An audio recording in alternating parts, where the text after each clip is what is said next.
Today we're going to look at a bunch of different singers on TikTok who covered Plastic Off the Sofa. There's a lot to talk about here. First of all, excellent job. This is Rowland the First. So right off the bat, there's a lot to talk about. Let's talk about what most people talk about with this song, which is the runs. So let's go back to this. So what makes this run, I think a lot of people focus on the faster runs, but what makes this run very interesting is the kind of almost the yodel, right? And that has its own difficulty, but it's musically imperative, right? You need to have the start of each note in a run be well-defined enough, or it just sounds like mush. So that's definitely one of the ways to do it. Let's check out the other run.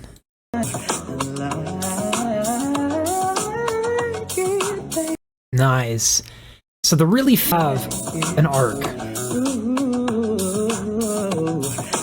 You see how at the start of each measure, she is putting emphasis on that note, so it has shape and it's not mush. The speed of these runs, I'm a little bit biased. You know, runs were always easy for me. So that's one of the things that, like literally the only thing that came natural. But what I think people, you don't sing runs the same way you sing other phrases. You take a very small inhale and you sing very lightly, because if you are, it's called the Bernoulli effect. If you put a lot of air through these folds, they'll come together, and the more air you put, the more they come together, right? In that thick. So here's what that looks like. The reason why this works is because in between the two pieces of paper, I am moving the air pressure out. So the pressure in the middle of the pieces of paper is lower than the pressure outside. And so then that's why they come together. There are other things in the vocal mechanism that are a part of this, but this is a big part of it, and it's certainly a very important part about how runs are executed. You need very little air, higher larynx. The more impressive thing to me is the musicianship that the singer brings. There is dynamic, you know, it's 1, 2, 3, 4, right? There's different dynamics, and that really carves out the phrase within, or the run and its phrasing. And I think that that's just that's excellent. One of the things that's worth talking about here is that men inherently have larger folds, and so there is a little bit more of an additional challenge, but he makes it look like it's a non-issue. I mean, it's really great. Everett Wilson is a total, just awesome singer. That's just so good. It's what we talked about in the other one, the little yodel thing to give shape to the run, the phrase, and then he just switches completely different.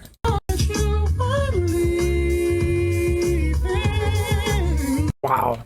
I mean, just the way that he does vowel modification, where it's brighter, it's a little bit darker, and it is very smooth. It's not like I'm going to do this vowel over here and that's it. And that gives tone color, and the shape of the run has an aesthetic now. It's dynamic because the timbre of his voice is dynamic. He's also using different skills to highlight the different. That use of W, and obviously this is the way Beyonce wrote it, but that use of W, way you want. I'd have to think of the notes, but that gives the shape.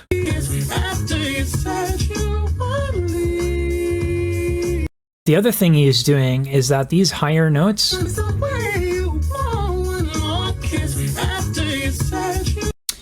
Yeah, there's just so many different things that he's doing. The little vocal fry, you know, right? That tone.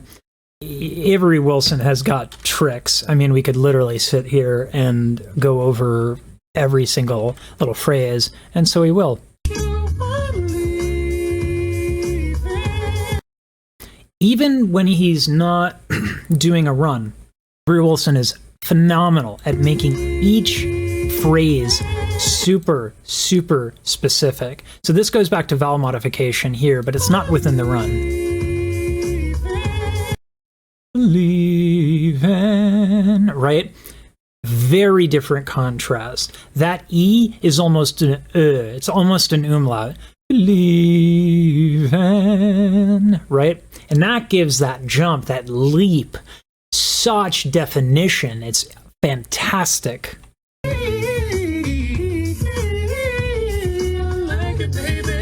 One of the things he's doing that I really like is he's adding... I mean, come on, that's brilliant. The little bit of nasality helps a lot with the runs because when it goes through your nostrils, it's like almost a little bit of a release valve. And it makes singing a little bit easier on these fast passages because the air isn't so dramatic and it's just getting out through the nose a little bit and makes it easier to manage the breath. What I want to emphasize is the fact that he's not doing it intensely, right? Everyone hears nasality and they like, oh my God, how dare you? Oh. But if it's used judiciously, it's actually quite a nice tool. It's punk rock and roll. It's used a little bit to be able to allow for those harsher vocal sounds to be a little less taxing on the instrument. And so here he's using it to really get very quiet on these higher parts while not totally going into falsetto. And it gives it a little bit of twang, and it's really aesthetically beautiful. That's a really good trick. So when you have larger intervals like that and you're trying to get through these runs, using what's called an aspirate is very helpful. He, right? So what that's doing is it's resetting the adduction of the folds. So to make an aspirate, you need to open the folds, right? So you open the folds and then they come back together a little bit more gently. Because when you're doing these aspirates, you're thinking the pitch. And the reason why that's important is your vocal folds will adjust to the thought of a pitch, which is like so cool. Of course, I would think that, but I'm a nerd. I think that's awesome, right? So that's how you can use this trick, and that's why it works. You can go think a note, he, and then use that aspirate to thin the folds and get a reset, even if you're in the middle of a phrase. So many different tricks from Avery Wilson. You'd expect nothing less. So there's a lot of things that she's doing that you can achieve through other means. Not that it's necessarily better to do it through other means, but I think it's worth talking about because we want to know how exactly this works. So she's doing a lot of like this smiling here, and it's something that a lot of voice teachers talk about. What that does is because when we smile, we generally bring our tongue wide and forward. Like, that's what you're accomplishing when you do this. You don't need your lips to form vowels. At least you don't need to, but I do think it's helpful sometimes, particularly with ooh. But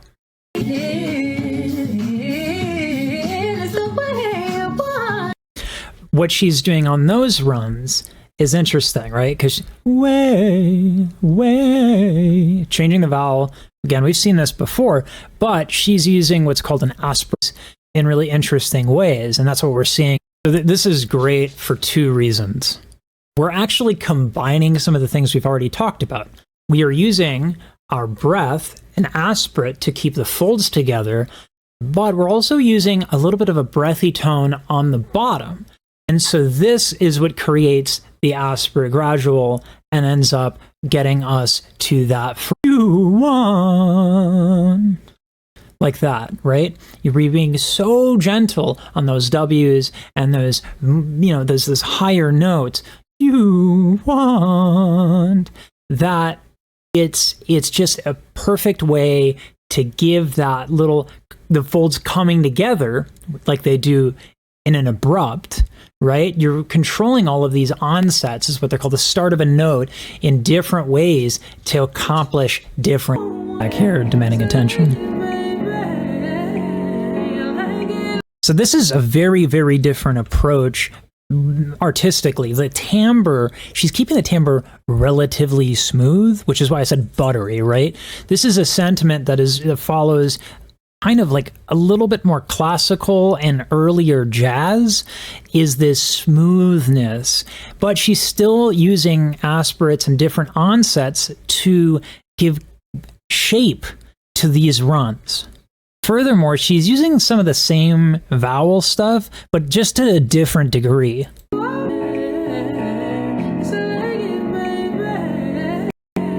Usually when we go down into our lower range, the volume follows, it'll go down, but it's particularly true if you're going to have a very narrow vowel, like right, little drooping of the soft palate there, and that creates this shape of the phrase.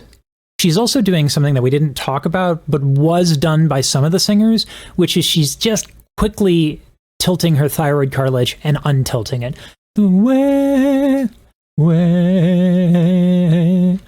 That gives that abrupt sound even without the aspirate by doing that. So she's doing a lot of that there because the thyroid cartilage tilt gives you a lot warmer of a sound, and she's doing all of that in a bag of tricks. So she's got that warmer sound on the equation and simultaneously performs double duty because it helps her emphasize the phrase. I like it, love it, baby. So this is what I mean by runs turning into mush.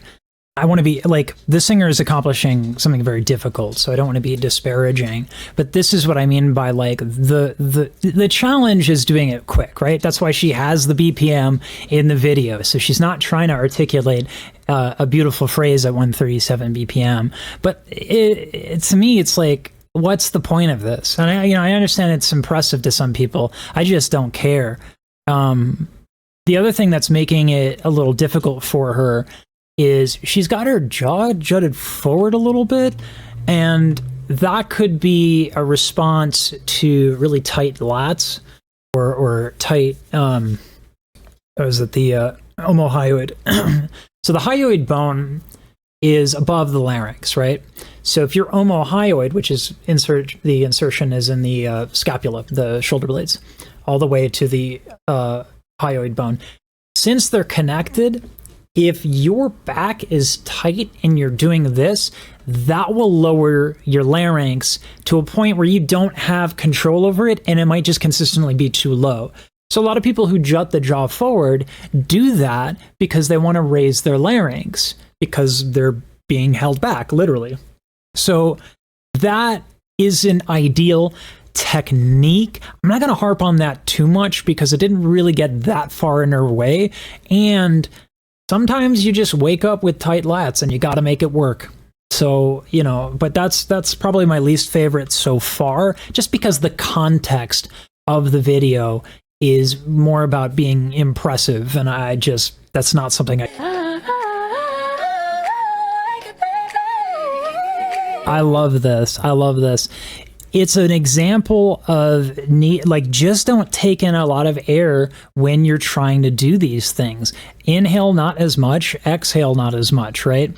And so she's taking super, super small inhales, and it's absolutely working in her favor. She's also doing those aspirate things, which tend to affect your voice much, much more when you're not singing as much, because again, when you're exhaling and you increase the intensity of the exhale, those vocal folds are going to thicken, making your life way more difficult when you want to do a run. So again, there's kind of a double duty thing right here where she's using very little air, but that also makes her vocals more susceptible to these different onsets, and it's really smart. There's a couple of different vowel things right here. That is so good. It's so good. What she's doing is she's changing the vowel in combination with just quickly tilting and untilting the thyroid cartilage. And it really does shape the phrase, but she's doing it a very different way than what we've seen so far.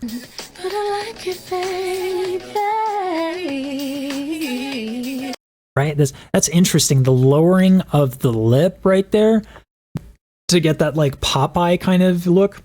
That's super interesting. It's not something that I would even think to do.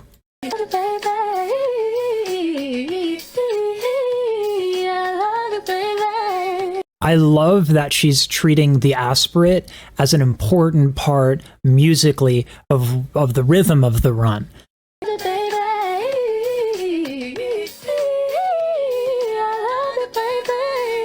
What's really cool about this harmony is that she's going super gentle even as she goes up. So it sounds great with the recording because of both, you know, being done at the same time, but also she's leaving room for the Beyonce lower runs, lower notes. So super cool. If you want to work on your runs, we can take what we learned here and implement it into some practice. You can go and get Audacity or any phone app that shows you the waveform of the sound and practice those onsets.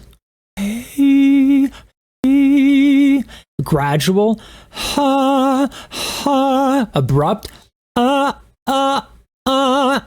Glottal is accomplished by holding your breath, which closes the folds, and then singing on top of that as you release the folds. And so that's how a glottal is accomplished. The tilting and the untilting of the thyroid cartilage is a little bit more complicated to teach. It's how you find vibrato. That's the thyroid cartilage tilt. So I would slow it down. I would go gently into vibrato and then gently back and then speed that up.